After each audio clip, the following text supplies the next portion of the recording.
بسم اللہ الرحمن الرحیم فجعلنا عالیہا سافلہا فجعلنا عالیہا سافلہا وَأَمْطَرْنَا عَلَيْهِمْ حِجَارَةً مِّن سِجِّيلٍ إِنَّ فِي ذَلِكَ لَآيَاتٍ لِلْمُتَوَسِّمِينَ صدق اللہ العلی العظیم۔ رفقائے محترم، دنیا کی زندگی میں ہم دیکھتے ہیں کہ اگر کسی پر غصہ نکالنا ہو، کسی سے بدلہ لینا ہو، کسی سے انتقام لینا ہو، تو اس کی آخری صورت یہی ہے کہ اس کو جان سے مار دیا جائے، اس کو قتل کر دیا جائے، اس کی جان لے لی جائے، یہ آخری صورت ہوتی ہے۔ لیکن ہم یہاں بھی دیکھتے ہیں کہ اگر وجہ اناد کوئی شدید ہو تو پھر مرے ہوئے انسان کو بھی لوگ اس کی میت کو ٹکڑے ٹکڑے کرتے ہیں، اس کی لاش کا مسئلہ کرتے ہیں، اس کا آنکھ نکالتے ہیں، اس کے کان کاٹتے ہیں، اس کو آگ میں جلا دیتے ہیں، سمندر میں پھینک دیتے ہیں۔ کیوں؟ صرف قتل کے اوپر ان کا انتقام ختم نہیں ہوتا، ان کے انتقام کی آگ نہیں بجھتی۔ وجہ اناد بہت گہری ہوتی ہے، غصہ بہت زیادہ ہوتا ہے، تو موت کے بعد بھی اس کو حالانکہ مر گیا آدمی، لیکن غصہ نکالنے کے لیے ان کو 3-4 سزائیں دیتے ہیں۔ تو اللہ تبارک و تعالیٰ بھی جب قوموں سے انتقام لینے کے لیے آتا ہے تو پھر ایک عذاب نہیں دیتا، عذاب کے اوپر عذاب دیتا، اور اس کی وجہ جو ہوئے، وجہ کو دیکھا جاتا ہے کہ وجہ عذاب کیا ہے، وجہ اناد کیا ہے۔ یہ قوم جس کا تذکرہ ہم پڑھ رہے ہیں، اس کے کام اتنے برے تھے، اللہ تبارک و تعالیٰ نے اس کو ایک عذاب نہیں دیا، اللہ پاک نے اس کو 3-4 عذاب دیا۔ وہ آپ سن چکے ہیں، پہلا عذاب تو یہ تھا کہ ایک چیخ اور چنگھاڑ اٹھی جس سے ان کے کانوں کے پردے بھی پھٹ گئے اور دل کے پردے بھی پھٹ گئے۔ اور دوسرا عذاب یہ ہے کہ فجعلنا عالیہا سافلہا، یہ بہت اوپر اٹھنا چاہتے تھے نا، اور جو لوگ بہت اوپر اٹھنے کا شوق رکھتے ہوں ان کا بھی یہی انجام ہوتا ہے۔ اللہ تبارک و تعالیٰ نے ان کی بستیوں کو اوپر اٹھایا اور اوپر لے گئے، سافلہا، اور پھر بالکل اوپر جا کر زمین کے اوپر پٹخا، اور جب زمین کے اوپر ان کو پٹخا تو زمین کے اندر یہ اتنے دھنستے چلے گئے، اتنے دھنستے چلے گئے کہ جہاں تک پانی ہوتا ہے وہاں تک یہ دھنستے چلے گئے، اور ان کے نامبارک وجود کی باعث وہ پانی اتنا کڑوا اور اتنا نمکین تھا اور ہے۔ آج بھی دنیا کے سارے سمندروں میں بحر لوط، اس سمندر کو لوط کا سمندر کہتے ہیں، بحر لوط آج بھی اس کا پانی اتنا کالا ہے، اتنا کڑوا ہے کہ وہاں آبی حیات کا نام و نشان نہیں ہے۔ سمندر میں مچھلیاں ہوتی ہیں، وہاں کوئی مچھلی نہیں، کالا پانی ہے۔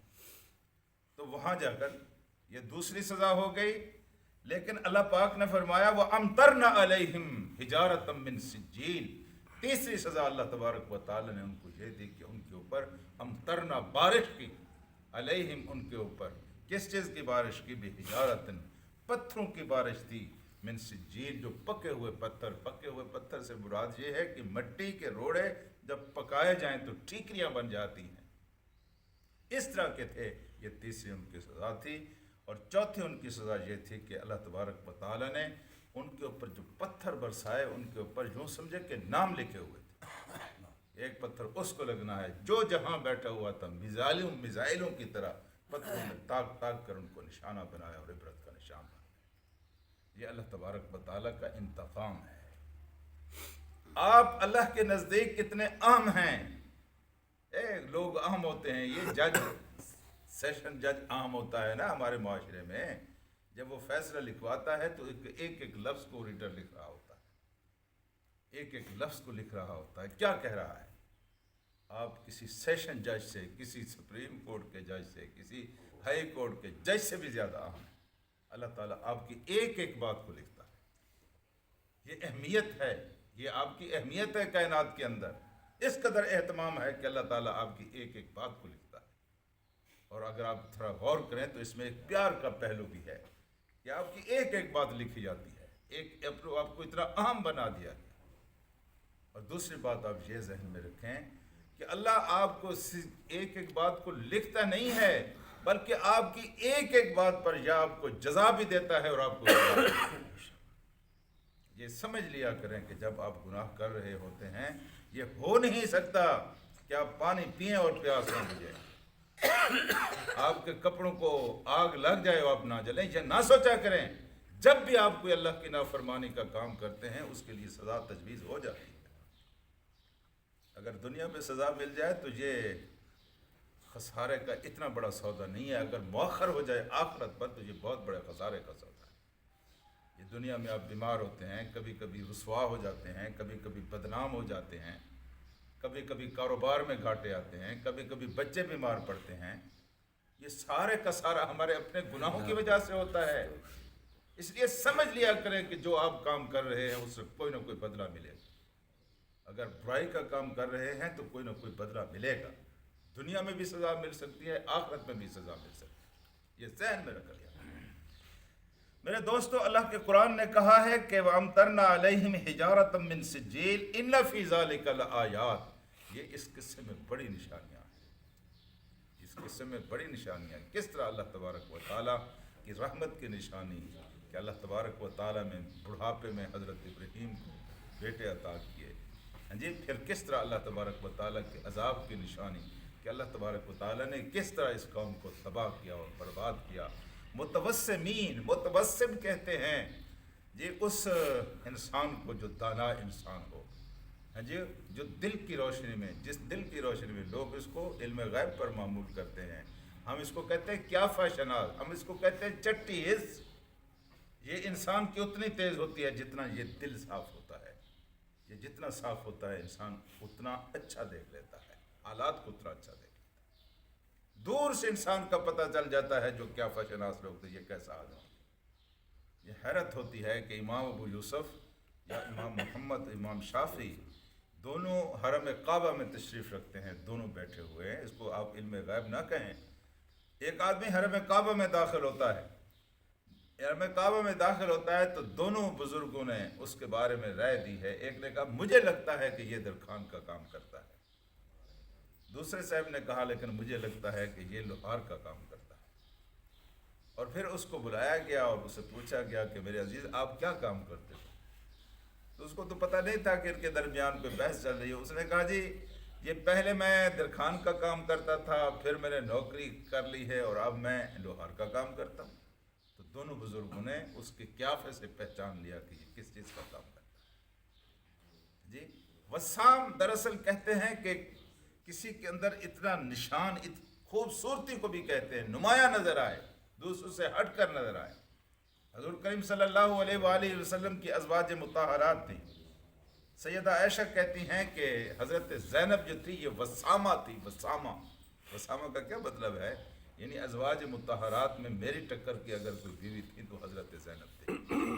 یہ اونچے قد کی خوبصورت اور وجیح خاتون تھی، جی لیکن وہ کہتے ہیں کہ جب میرا معاملہ آیا نا اور میرے اوپر تہمت لگائی گئی، یہ میری ایک لحاظ سے سوکن تھی نا، اس کو مجھ سے ایک قسم کا سوکنوں کو جس طرح ہوتا ہے اس طرح، لیکن انہوں نے کہا کہ اس اللہ کی بندی نے سب سے پہلے کہا کہ میں نے عائشہ کے اندر ایسا کوئی عیب نہیں دیکھا، جی تو وسامہ یہ اس کا متوسمین سے وسامہ۔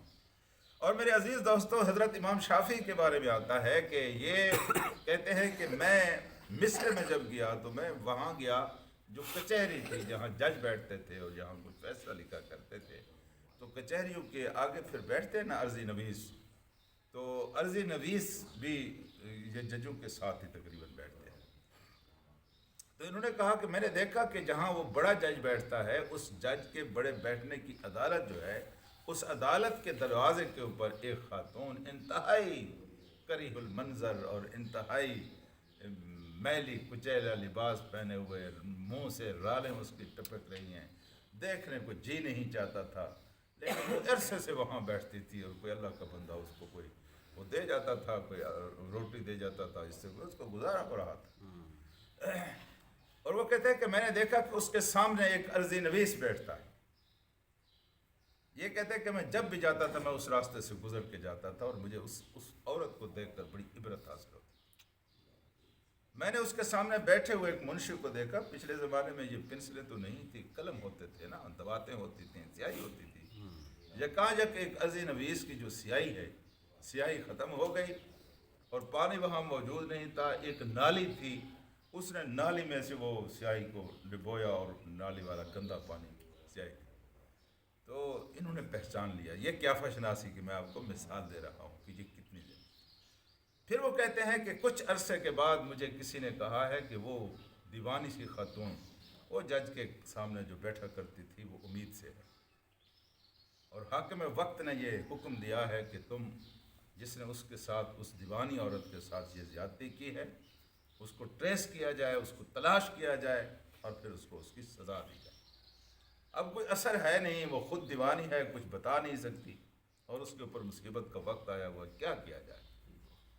تو تفتیش کاروں نے کہا کہ آپ صاحب بصیرت ہیں امام، ہم آپ سے کوئی رہنمائی لینے کے لیے آئے ہیں، آپ ہماری رہنمائی کریں. تو انہوں نے کہا میری ایک شرط ہے، میں رہنمائی کر دیتا ہوں جب تک بات ثابت نہ ہو آپ نے کسی کو سزا نہیں دینی. ہاں جی، یہ میں آپ کو کہتا ہوں کہ آپ نے کسی کو سزا نہیں دینی. انہوں نے کہا جی نہیں دیں گے.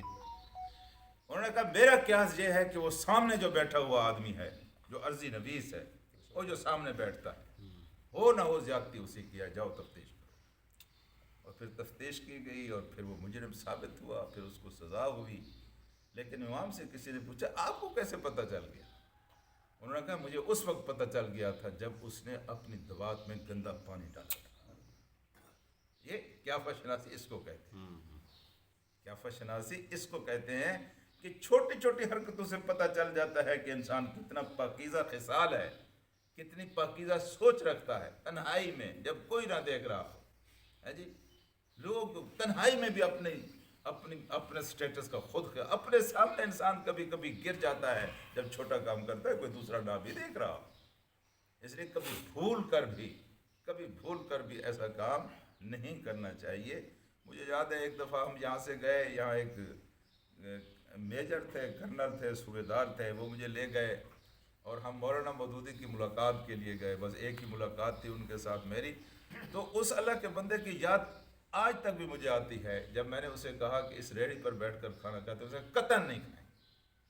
ہم بڑے ہوٹل میں بیٹھے، اس کو سٹیٹس کا کہا ہم بڑے ہوٹل میں بیٹھے، بے شک ہم وہاں جو دال سے کھائیں گے لیکن یہاں کا گوشت اس بڑے ہوٹل سے، کیونکہ یہ میرے سٹیٹس کا مسئلہ ہے. وہ کہتے ہیں یہ میرے سٹیٹس کا مسئلہ ہے، میں کسی نیچی جگہ پر نہیں بیٹھ سکتا. تو میرے عزیز دوستو، یہ بالکل ایسا ہونا چاہیے کہ کوئی کام بھی آپ ایسا نہ کریں جب کوئی نہ دیکھ رہا ہو. کوئی غلیظ کام، کوئی گندا کام، کوئی چھوٹا کام، اس سے انسان کی شخصیت خود بخود تعمیر ہوتی ہے اور پھر انسان آگے جا کر اس طرح کے کام کرتا ہے. تو فرمایا یہ ہے کہ اس قصے میں بڑی نشانیاں ہیں، لیکن ہیں ان کے لیے متوسمین، جو دانا ہیں، جو سمجھ بوجھ سے کام لیتے ہیں، جن کی فطرت سلیم ہے، جو عبرت حاصل کرتے ہیں. ورنہ لوگ تو سنتے ہیں اور ایک کان سے سن کر دوسرے کان سے نکال دیتے ہیں. اس قصے میں اللہ تعالیٰ کہتا ہے بڑی نشانیاں موجود ہیں. اللہم صلی علی سیدنا